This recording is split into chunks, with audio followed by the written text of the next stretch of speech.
E aí me contem o que vocês andaram lendo. Teve Copa do Mundo, passou o mês de julho e chegamos ao segundo semestre de 2018. E no vídeo passado eu acabei esquecendo de mencionar um livro que eu tinha terminado recentemente, que foi a Marvel Comics, A História Secreta. Esse livro foi interessante, foi um livro que eu fui lendo na rua, assim, despretensiosamente.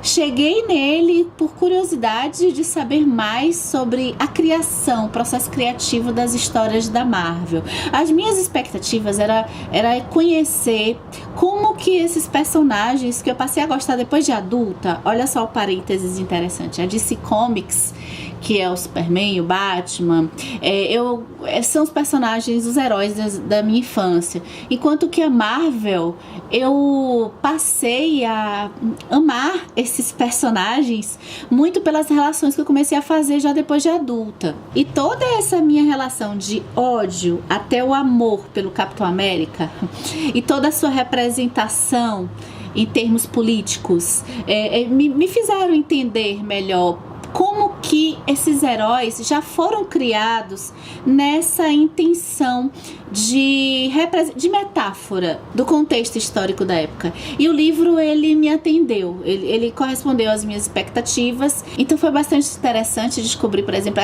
como que o Quarteto Fantástico que são heróis assim que a gente não, acho que por conta do cinema a gente não dá tanta bola, assim, eu não acho eles tão relevantes, mas como que eles foram relevantes na produção de quadrinhos, como que os quadrinhos saem de um foco meramente infantil para um foco mais adulto, as intenções de produzir personagens que conversassem com a história da época, daí a criação do Pantera Negra. O Hulk tem seu papel também, e vendo no cinema como foi o planejamento dessa história dos Vingadores. Isso aconteceu também nos quadrinhos. Eu gostei de ter lido sobre isso, vale muito a pena. Quando começou a Copa do Mundo, eu passei por um período muito dispersa. Eu estava acompanhando a Copa, nem tantos os jogos, mas eu gosto de acompanhar mais os comentários, os críticos, né? Os jornalistas esportivos. Eu gosto muito de também, às vezes, pegar informações de jogadores que eu nunca tinha ouvido falar. E então, no meu tempo livre, eu acabava me dispersando mais nas leituras. Isso aconteceu bastante, e algumas leituras não iam muito adiante. Eu já estava lendo o Harlan Coben, e essa foi a leitura que mais avançou, que é esse livro aqui, Quando Ela Se Foi. Eu gostei bastante, tinha tempo que eu não lia Harlan Coben. Aqui a gente tem um detetive que ele tem uma série de livros só com ele, que é o Myron Bolitar. O Myron Bolitar, ele é um detetive bem engraçado, e revisitar o Myron trouxe aquele sentimento de quando eu tava começando a gostar de ler. Então, aquele sentimento que, poxa, isso aqui era muito engraçado, isso aqui era legal. Sendo que esse livro acabou não se tornando o meu preferido do autor. Quando Ela Se Foi, ele conta a história. Uma ex-namorada do Myron, que é a Therese. A Therese, ela entra em contato com o Myron depois de alguns anos que ele tinha tido um relacionamento. E ela fala que ela precisa dele imediatamente em Paris. Ele fica muito comovido com o desespero dela e vai. E o marido da Therese desapareceu. E aí o Myron vai ter que desvendar esse mistério. Então o mistério de Quando Ela Se Foi, ele não tem tanta originalidade em termos de suspense policial. Mas eu acho que o início, principalmente da história, a gente começa a perceber muitas coisas sem serem respondidas, que vão se juntando, até porque teve uma história do Myron com a Therese, que ele fica o tempo todo... O livro é contado pelo Myron, então é o narrador. Ele fica dizendo assim que ele não entende por que quando ela se foi, né? Porque que ele teve esse insta-love assim com ela, né? Uma paixão aí instantânea por um tempo. Eles ficaram numa ilha e ela desapareceu e nunca mais deu notícias. E ele, como investigador, ele não soube onde ela foi parar. E agora ela surge do nada. Então a gente fica assim com esse clima do que aconteceu com o marido da Therese. E talvez por ter lido tantas outras coisas depois, eu fiquei um pouco chocada como o Harlan Coben, ele escreve um detetive que a gente tem que, pausar nossos critérios de leitura, porque ele é um personagem que ele é adulto, mas ele é muito infantil. Então, eu acredito que é por isso que eu acho que Harlan Coben incomoda tantos leitores aí, botar assim, mais exigentes. Eu consegui entender isso, talvez agora, né? Apesar de ser um livro de diversão e um suspense bem interessante. E outra coisa também, que acho que esse livro não foi tudo que eu acho que eu sempre estou esperando do Harlan Coben, é que eu acho que teve um foco no romance desnecessário. Então, o romance do Myron com essa Therese, ele, para um suspense policial, eu achei um pouco forçado. E olha que quando chega às vezes num momento em que pode pintar uma ressaca literária, justamente porque a gente está com dificuldade de concentração, a gente está envolvido em outra coisa que foi a Copa do Mundo, a gente ter uma liberdade de escolha de livros, de gêneros mais ampla pode ajudar. E foi o que aconteceu. Eu já tinha tempo que eu não pegava um New Adult para ler. Eu peguei a dica com a Paola Alexandra, que tem canal aqui no YouTube, e eu fui ler O Acordo. Eu tinha esse livro aqui, ó, há um tempo que eu lia bastante New Adult e eu amei. Gente, eu me surpreendi muito positivamente com essa história. Além de ter sido fácil no momento que eu tava sem poder me concentrar, sem conseguir me concentrar nas leituras, foi uma leitura muito fácil, foi uma leitura gostosa, assim. Eu me surpreendi com a escritora mesmo. A Ellie Kennedy conseguiu desenvolver personagens muito interessantes, um romance muito bacana e tratar de questões como violência doméstica, estupro. E eu já recomendo bastante. Esse livro vai tratar da história da Hannah e do Garrett. A Hannah, ela é uma estudante de música, de canto na faculdade. Ela tá fazendo ela é aquela personagem assim, que não é das mais populares. Ela tem dificuldades em relacionamentos amorosos, assim, chegar no carinha. Ela vive um amor platônico com um cara super famosinho da faculdade. Essa história vai se passar na faculdade. E ela tá tendo... Ela tira uma nota máxima numa matéria que era uma matéria muito difícil, que é filosofia. É filosofia de alguma coisa. E o Garrett, ele é capitão, ele também é famosinho, ele é um cara que se dá muito bem com as meninas, né?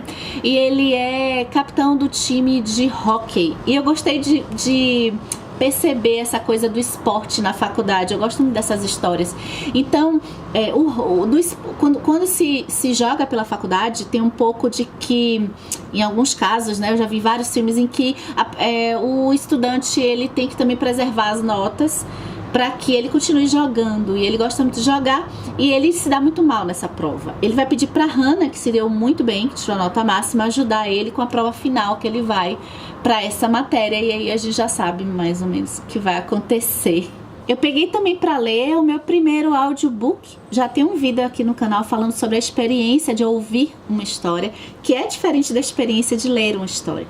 E eu ouvi o The Beginning of Everything, do Rob Schneider. Eu gostei bastante. Eu também me surpreendi, tanto com a forma que eu ia encarar, ouvir a história, que eu não estava botando muito fé que eu ia conseguir ouvir uma história me concentrando para eu entender tudo. Eu fiz eu ouvi em inglês.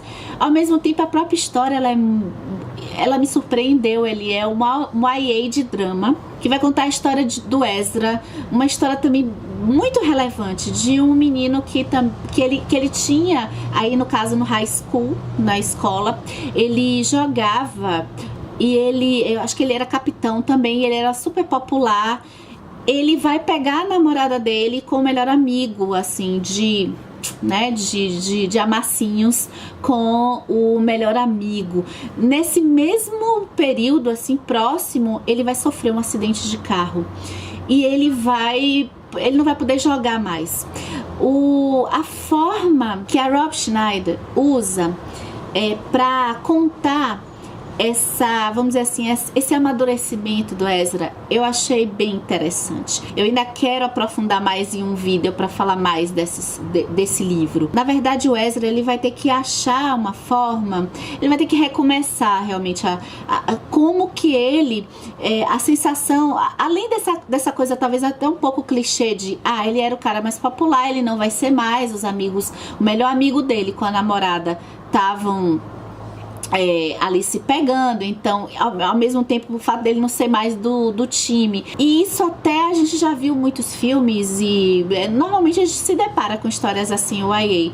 O novo de O Começo de Tudo, The Beginning of Everything, é a percepção do corpo. Eu achei muito bonito o jeito que a Rob Schneider ela coloca. O Ezra é que conta, o Ezra é o narrador, e como ele, que tinha um desempenho corporal, porque o atleta é isso combinou muito com a época da Copa do Mundo, tá? O desempenho corporal dele e as sensações que ele tinha por praticar um esporte, além das psicológicas, o corpo dele responde de uma forma diferente depois do acidente. Então essa redescoberta do corpo para um livro YA é muito bem explorada pela autora. Claro que aí a gente vai ter aquela sessão da tarde de alta qualidade, ou seja, não dá para esperar nada muito aprofundado, mas eu achei que valeu muito a pena, e também valeu a pena a experiência de ouvir uma história. Eu acho que o mês de junho, final de junho, início de julho, foi matar saudade, e aí eu peguei Julia Quinn. Era uma das escritoras que eu tava morrendo de saudade. Os romances de época da Julia Quinn sempre são tão gostosinhos de ler.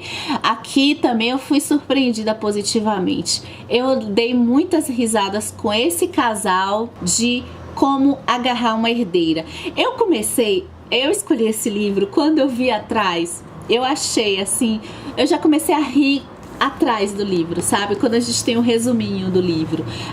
O Blake, ele é um investigador assim da coroa britânica, e ele vai confundir a Caroline, que tá fugida de um tutor. Ela não tem pais, mas ela é herdeira de uma herança e que tá sob a guarda desse tutor. Ela já passou por vários tutores e ela tá fugindo porque o tutor dela manda o filho dele. Aqui eu vou falar pela linguagem do livro, que eu acho muito engraçada. Ele manda o filho dele violá-la, ou seja, estuprá-la, né? Então, ela tá fugindo porque ela não quer mais ficar naquela casa, né? Aquela meio que castelo. E ela tá fugindo até que o Blake a confunde com uma criminosa chamada Carlota de Leon. Eu amo esses nomes. E aí ele confunde ela com essa criminosa. Ele prende ela e logo aqui no início da história a gente tem aquele romance de época talvez um pouco diferente do roteiro que a gente está acostumado a ver. Ele, ao perceber que ela não é a Carlota, a situação pra época aqui dessas histórias já tá formada, porque ela ficou na casa do Blake um tempo, então é perigoso pra, vamos dizer, a moral dela. Ao mesmo tempo, a família dela, né, do tutor dela, tá envolvida com essa Carlota de alguma forma. Então, diferente de outros romances de época que eu já li, se vocês leram algum, me contem, assim, aqui tem meio que uma coisa de espionagem. Então, a Caroline e o Blake, e mais o amigo do Blake, que eu acho que vai ser o próximo livro, o casal, eu quero até ler, tô curiosa. Esqueci o nome dele. Eles vão meio que investigar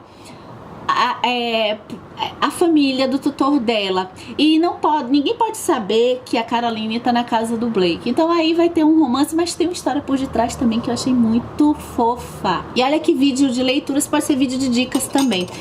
Nesses momentos que a gente tá, olha quanta coisa eu li, né? Nesse período que eu tava dispersa. Eu peguei um livro fininho, eu comecei a ler O Médico e o Monstro, do Robert Louis Stevenson. Eu comecei a ler nesse período da Copa do Mundo, e mesmo ele sendo fino, eu achei que, talvez por ser clássico, mas assim, eu já li outros clássicos mais fáceis. Os Miseráveis que eu tô lendo é mais fácil, mas aqui não empacava.